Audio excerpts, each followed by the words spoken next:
I was going through my library in the back of the church, and I found finally this: The Assyrian Church, the Mongolian Empire, by Stephen Andrew Missick, me.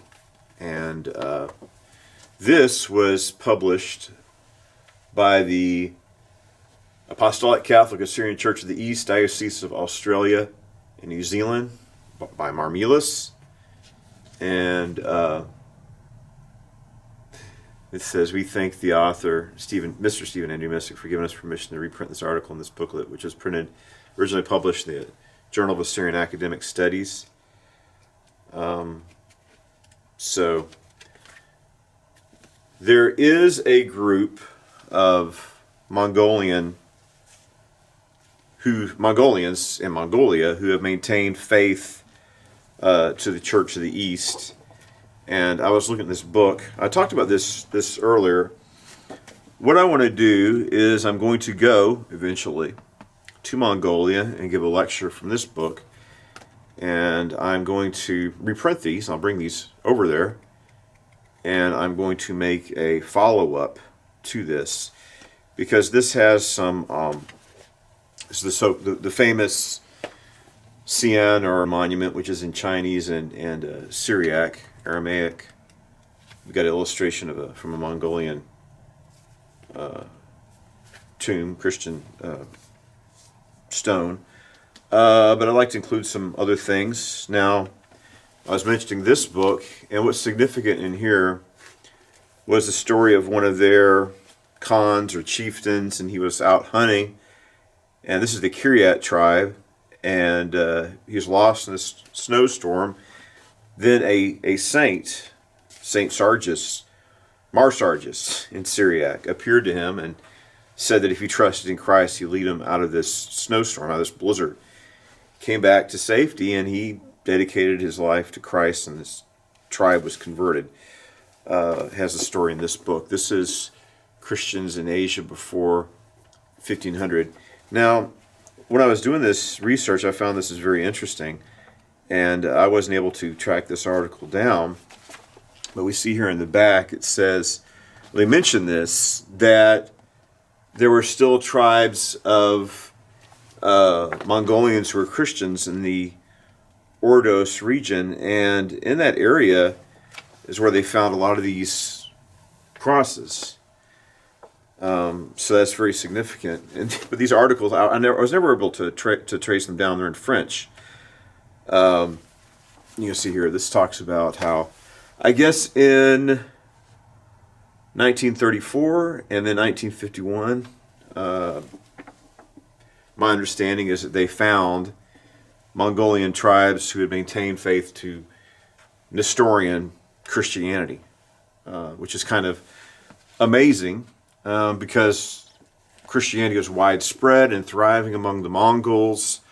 But when the Mongolian Empire disintegrated, and then certain of the heirs of the Mongolian Empire converted to Islam, most notably you had Tamerlane, and this jihadism seemingly wiped out most of the Assyrian Christians, or the Syriac Christians, Mongolian Christians who belonged to the Assyrian Church of the East, or Nestorian Christians, so-called. But this is, like I mentioned before, when Marco Polo was traveling around, he came across many churches, and several prominent tribes and chieftains were belonged to the so-called Nestorian Church, which is the Assyrian Church of the East. This is a newer book, The Syriac World. And I've actually been in communication with this guy. It's been a long time since I talked to him. This is Mark Dickens, and he wrote an article in here called Syriac Christianity in Central Asia. And as I mentioned, when was the 1920s, there was a cave found and a turf-found oasis full of literature, including Christian literature, and he has photographs of it here in the book. Sogdian translation, the Nicene Creed from Turfan, Syriac liturgical text, Syriac legend of Bar Shaba from Turfan. A lot of literature, a lot of Christian literature found there. Psalm 148, So it's really, this is the picture of the bishop or the saint. And as I said, it's reproduced in the back of this book. A lot of significant discoveries that they made of Christians in the East and in Mongolia. And there's another, like this is on the front of this book. Is actually, I was planning on going over to China. This one's, I think I saw a recreation of this somewhere. But these are like bishops, and this is, they think, a Palm Sunday service. So, like I said, there are Christians in Mongolia. They built a yurt, and it's going to be their church. They met with Mar Awa, and the idea is like these Mongolians. Also, as I demonstrated before, their alphabet is Syriac derived, which shows the impact today. Their traditional alphabet is based on the Syriac alphabet, Aramaic alphabet. It was introduced by missionaries from the Assyrian church coming. And so that you can still see the impact, the influence. And if you know anything about the history, even in the time of Genghis Khan, several prominent tribes of the Mongolians were Christian. So there's this interest in China among Chinese Christians and in Mongolia among Mongolian Christians to return to their ancestral form of Christianity. So the idea is like, okay, we're Christians, we're Mongolian Christians, let's belong to the Mongolian Christian church, the Nestorian church, the Assyrian church of the East. Why should we belong to an American denomination, American Protestant denomination, or the Catholic Church when we already have our form of Christianity we practiced for 1,000 years? And I think it's very interesting. A lot of people, to me, the important thing is you have these people, the progressives, the leftists, and there's a lot of things. We're in a great spiritual struggle, and basically you have good versus evil, light versus darkness, right versus wrong, demons versus angelic. We talked about this book of Daniel, this great spiritual battle. And there's all these attacks against the church, especially in Christianity in the West. And one of the things that they try to do is portray Christianity as the white man's religion or Western European civilization, Christendom. I think that the Western European Christendom model of Christianity has a great tradition. It's accomplished and contributed great things to the world, led human progress, and it's not something that should be denigrated, attacked, looked down upon. But on the other hand, something that's important is we need to understand that Western Christianity, as noble and great as it is, of course it has its flaws as well, not denying that this is only one tradition of the church. And that, see, this is the problem with the Catholic Church and trying to bring all Christians under the authority of Pope. It's like the Pope's idea is like the only valid expression of Christianity is papacy, Romanism, doing what the Pope says, following our modes, our expression of Christianity. This is the only valid and legitimate expression of Christianity. I don't believe that. I think when we look at church history, we have to look at the contributions of, like I said, there's 4 great Christian traditions. And, we give the Catholic Church their due. It's one of the 4 great traditions, but you have, Jesus spoke Aramaic, so the earliest Christian tradition, and that's the tradition that the Mongolians belong to. The earliest, most authentic and pure Christian tradition is the Syriac, the Aramaic tradition. Then you have this New Testament scripture is written in Greek. That's another ancient expression of Christianity, biblical expression of Christianity. And then, of course, you have the Roman Catholic tradition, but we cannot overlook the Coptic and Ethiopic forms of Christianity. We look at the Coptic Christianity. That's Africa, right? Egypt, which is on the continent of Africa, but it's in the region of North Africa and the Middle East, right? But when you look at Ethiopian Christianity, you have African, but it's a Semitic form of Christianity in Ethiopia. But another unique contribution, an expression of what Christianity is. And then we have Thomas goes to India, and these Mongolian churches, who knows how early they are.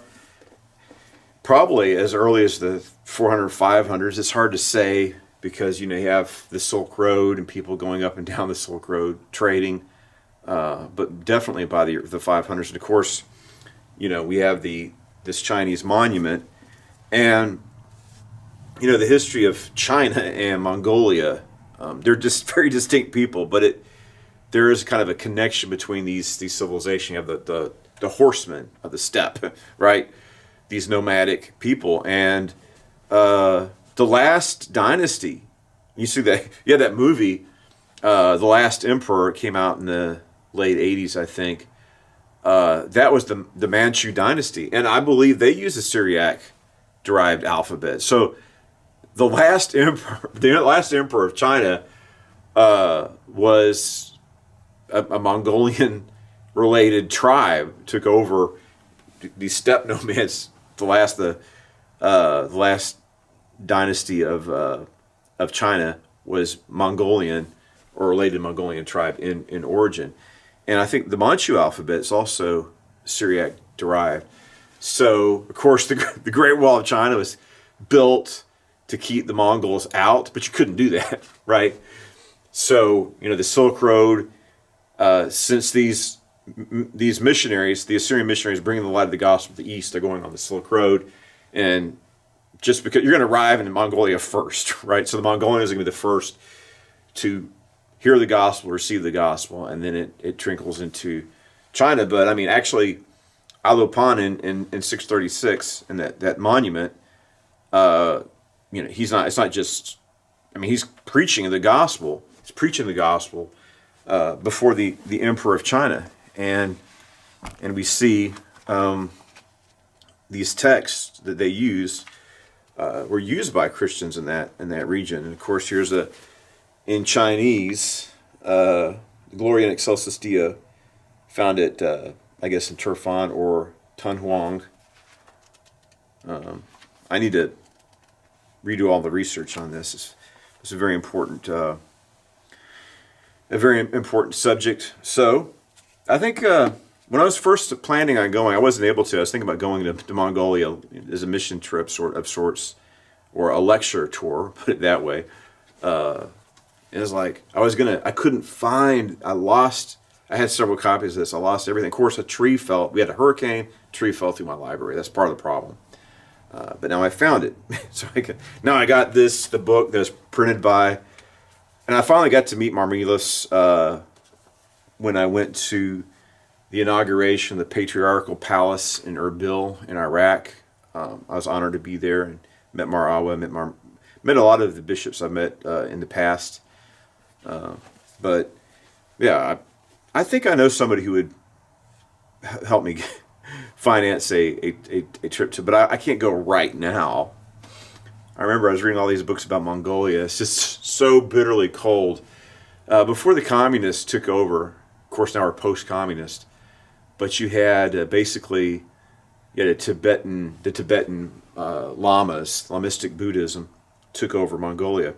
And I was thinking today, it's like, the Chinese people it's a great civilization, not knocking, but there are periods like the Tang Dynasty when the Chinese received the gospel. The Chinese were open-minded, embracing different ideas, different cultures, but the Chinese have a tendency to be xenophobic, and actually, it's a strain of racism. Basically, they think the Han people, they think they're the master race. They look at other countries as tributary states. In fact, that's part of the reason why the Opium Wars, right? Because the Chinese think they're better, and I guess it seemed that way for a long time, right? All these surrounding cultures hadn't reached evolved the state of higher culture that the Chinese enjoyed, so they looked at that and they thought they were better and superior to these surrounding, the Vietnamese or Koreans. They looked at these people as tributary states, right? When the British wanted to trade with China, it's like, we want to sell products in China, we want to buy your products, tea, porcelain, a lot of other things. They wanted to buy Chinese products, but the Chinese didn't want to do trade. And also, You had to go before the emperor, and you had to kowtow. You had to bow down before the emperor, and you had to hitch. You had to, foreign dignitary, an ambassador, had to prostrate himself before the Chinese emperor and kowtow. Their head had to go pop, pop, pop on the floor before the emperor. And of course, the emperor is considered a god, the son of heaven. As heaven is like, I guess the Lord of heaven is God, but he's the son of heaven. So the emperor is like, it's kind of like a religion. Now the Mongols are, they had more of a degree of religious freedom, and like I said, they had different religions there. You had the traditional Mongolian religion, animism of sorts, I guess. What they call their god, Tingri, the high god. But you had, of course, Christianity, Manichaeans. Now we got Buddhists, but there were some Muslim tribes as we've seen. So you probably have more religious diversity and tolerance under the Mongols. But anyway, part of the reason why those attitudes of the Chinese led to the Opium Wars. I mean, there's other issues about that. I don't want to get into these deep issues in history. But basically, it's a trade war. China didn't want to negotiate with what any nation as peers, but as you're a subservient to China. So look what's gone on with Tibet. Talk about Tibet and Buddhism. It was an independent nation, and China just rolled in there and took over Tibet. And it's kind of funny. Now China is becoming more dominant, but all these actors like Richard Gere, Tina Turner, and others, they like the Dalai Lama is a very elderly man now.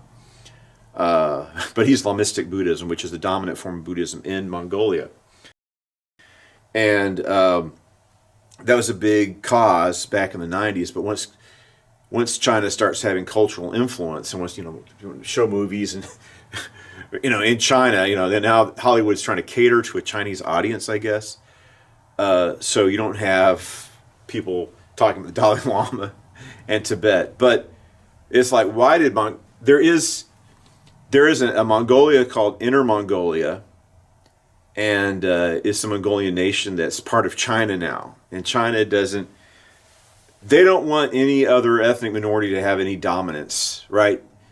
And if there's an area where you have a majority like Mongolia, I think probably, I'd have to look at this, but probably there is a large number of Mongolians, traditional Mongolians in Inner Mongolia, but the Chinese are going to settle people there, right? Colonizers, settlers, because they want to. You can have a small, insignificant minority of these ethnicities. They don't want. They don't want to. They want to be supreme. The Chinese have to be. The Han Chinese have to be supreme in China. Even these. I mean, there's actually in China you got Mandarin and you got Cantonese. They're totally different languages. So actually, China is ethnically diverse, but they're not going to. Like I said, they believe in racial or cultural supremacy. So it's like, how did Mongolia, which was Outer Mongolia, basically is a buffer state, or was, between Russia and China. And because of that, because you have these two great nations surrounding it, they were able to maintain independence. But probably also, maybe God remembers his people, what his plan for Mongolia. The Mongolians did receive Christ.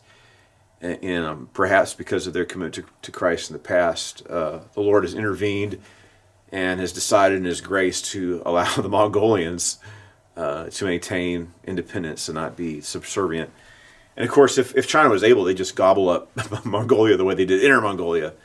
But Mongolia is an independent nation. It's got a lot of struggles. It's a landlocked country. And back to that wild goose chase. Well, this is all important information. But when the Tibetan, well, they weren't Tibetan, Mongolian, but Lamaistic Buddhists, you had a theocracy. And this could be propaganda for the communists trying to delegitimize the prior government, but they're accusing them of corruption. It's probably true. And depravity among these monks, but also tyranny. There's these stories I was reading about. This is how cold it gets in Mongolia. So you cross the Lamaistic rulers, and if you challenge their power, they saw you as a threat in any way. some of these people, they'd crucify you overnight during the winter. And some of these men who were subjected to this terrible fate were like frozen solid. I mean, they were frozen solid in the morning. You know, I guess it's like, well, we're gonna let you go tomorrow. You're not going to survive the night. It's that cold in this weather. You're going to be frozen, literally frozen. And Mongolia, the Ulaanbaatar, the capital, is like the coldest capital city anywhere in the world, because I guess, you know, like there's the Gulf Stream that brings warm air. I mean, it still gets cold, but not as cold as Mongolia, like England and Norway and that region, the Scandinavia area, which is far north, but it's not as cold as it is because of the terrain and other factors as it gets in. Of course, Mongolia you got the desert region, you got seasons, so it's not always freezing cold, just a certain time of the year. So it's like, I would like to, once I decide to go to, if it works out more, I'm going to Mongolia, I'll do part 2 of this. I guess I'll do a 2-part lecture, and I'll talk from this book, which is over 20 years old, and then I'll have part 2, because this has got, the Australians put some graphics in here. That's good, but I want to do some more Chinese and Mongolian graphics in it, so people could, you know, see the how the script, for instance, is derived from Syriac, from the Aramaic alphabet to the modern Mongolian alphabet, but also some of these artifacts. Like I need to, you know, I can restore this picture myself. I think I've seen a restoration of it, of the like this. This is one of the, you had kind of a, to maintain this. Mongolia is the largest land empire in world history. They had territorial ambitions, you know. The great warrior people. That's why they built the Great Wall. Right? Chinese are trying to. It didn't work, right? You get strong Mongolian. So you have the Yuan dynasty, the Mongolian dynasty. Like I said, you also have the Manchu dynasty, where these Mongolian nomadic horse warrior people. But this is like a passport of sorts, because they had kind of like a Pony Express type thing, you know, a network of, so you could transportation network. If you had this, it's kind of like a passport, and you can see the Syriac derived script to give you passage across the empire. So, we'll see what happens. But I you know, for my situation, I got a lot of, there's a lot of different factors going on, a lot of responsibilities and ordeals I have to resolve in the next few months. But that would be I think that'd be a good experience for me to go over to Mongolia and teach the Mongolians about the Mongolian Christian heritage and their legacy, the Mongolian legacy of Aramaic, or, you know, Syriac, Nestorian Christianity in Mongolia, to reconnect with their culture. You know, and there's a lot of cultural pride. You go and look at like a government building, like we'd have George Washington or the president picture on the wall. They got Genghis Khan, and but like I said, I mean, Genghis Khan. You know, I don't want to.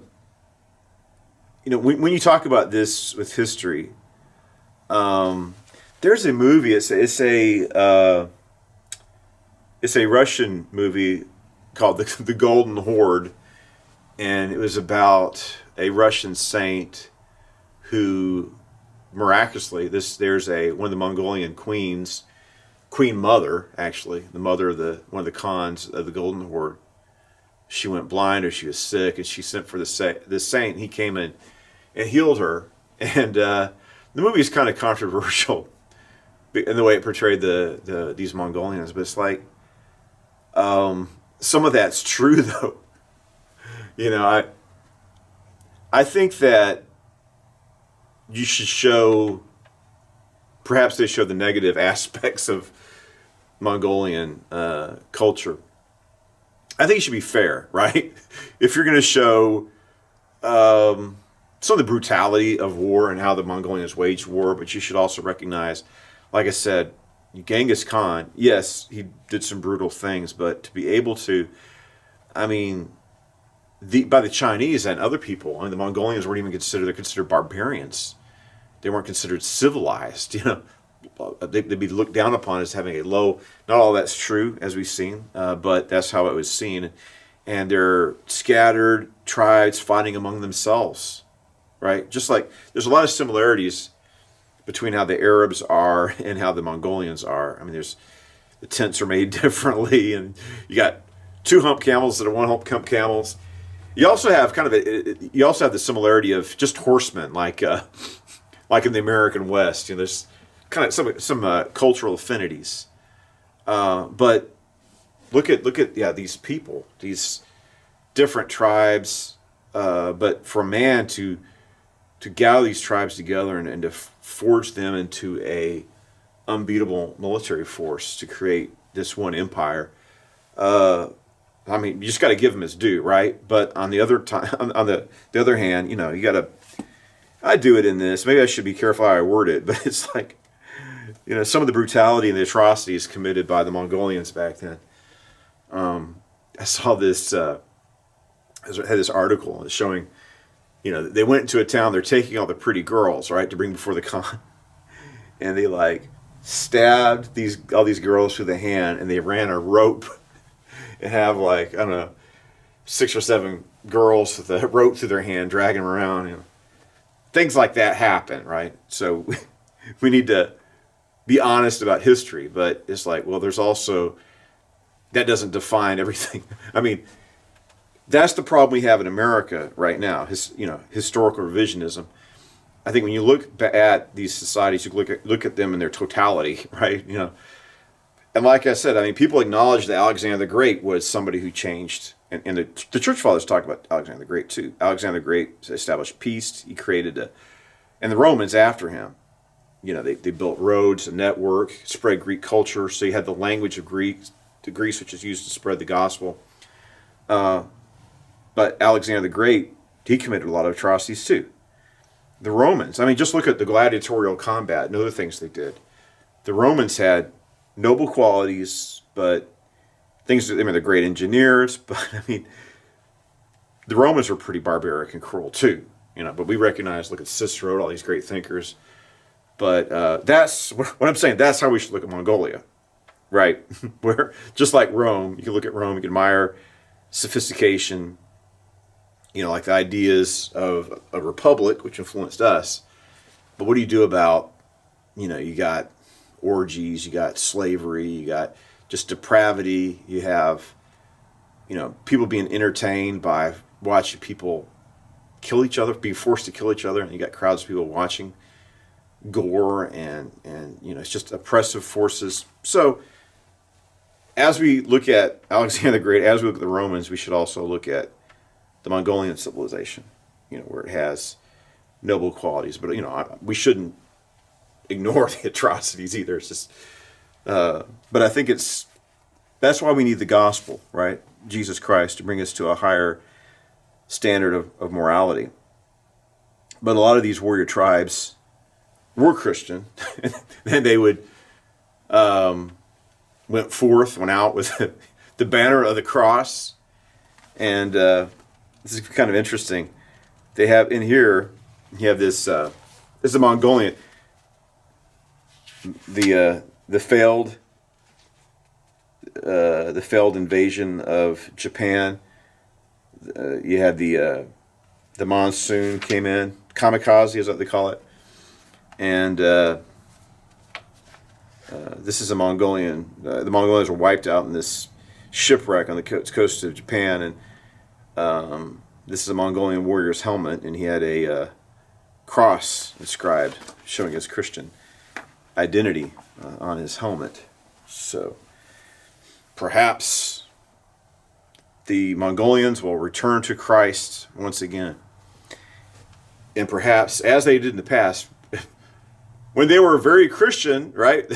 When Christianity was strong in Mongolia, that's when Mongolia was the strongest, right? And when they became less and less Christian, Christianity just reduced to a few, I guess, a Western explorer out there. Oh, wow, there's one of these little tribes, several hundred, maybe a few thousand. I mean, it's very, very few maintained, and they have no contact with it. It's probably just folk religion. It's totally cut off for hundreds of years from the patriarch in the Middle East, just probably maintaining Christianity as best they could. But that's what they diminished to, just a few isolated, scattered tribes. It's like seeing Bigfoot or Yeti. It's like, wow, let's explore. I actually found a tribe of Mongolians who are still Nestorian. Oh, really? Yeah. And like I said, there's just these two articles in this book in French. I haven't been able to track it down, but now we have another group of Mongolians coming forward and say, yeah, we are Nestorian. We belong to the Syriac, the East Syriac, Syrian Church of the East. And maybe perhaps if Mongolia turns back to Christ, Mongolia will be able to achieve greatness. there's this endeavor, because there's all these problems, because these are like a nomadic people, and they have one big city, really. I mean, there's other towns, but Ulaanbaatar, and it's overpopulated, and there's a lot of, to heat the city during the winter, as we talk about the brutally cold winter, there's a lot of smoke and, smog during that time of the year. So the idea is let's build a new capital. We'll keep Ulaanbaatar as a financial capital. Let's build a political capital. I think it's Karakorum, the old capital in the ancient times, or during the high day of the Middle Ages. Let's rebuild our old capital. And then people look at us like, well, can we achieve that? Look at all the problems that are besetting us. But perhaps if the Mongolians return to Christ, maybe the Lord will shine down his love and favor upon them once again. And it's good they met with the patriarch, but I think there's a lot of things they can do on their own as best they can to, like I said, I can go over there and teach them about the Church of the East and our own Christian heritage. Maybe they can build on from there. But any way we can, I believe in Jesus Christ. He died for the sins of the world. Any way that we can bring people to Christ, if something appeals to them, attracts them to the gospel, should we not avail ourselves of that? If there's an interest in returning to Christ because of longing, their patriotism, or longing for their country to be restored to what it was, to reconnect with what they were in the past, what's wrong with that? Of course, that shouldn't be the only motivation. The true motivation should be salvation of souls and accepting Jesus Christ. But if that's an appeal, then why should we not? If that's an opening to bring the gospel to people, why wouldn't we go over there? If they want to hear about their history and their culture, and they want to learn about it and reconnect with it, and that's a way they're going to reconnect with Christ, and people could be saved, trust in Jesus Christ, I think I'll go do it. Nobody else will. And is it? I mean, it's nice to have books and history. We can make history live again, right? It doesn't have to be it's collecting dust in the library or information on the internet. It can be a living community once again, a living, vibrant community instead of something, ink and paper. That's what we should want, right? So just pray about that. Hopefully if the opportunity comes up, I'll do it. So let's pray for the Christians in Mongolia and the problems that country. It's not that bad, there's not war there. I mean, there's a challenge of poverty, I guess. It's not as bad as places in Africa. So maybe people look at Africa, let's look at Mongolia as like a God-forsaken region. No, like I said, I think God's preserved Mongolia for his purpose, and it could be an area restored by God to divine glory yet again. I mean, this was a region that changed the world forever, and perhaps it can be once again.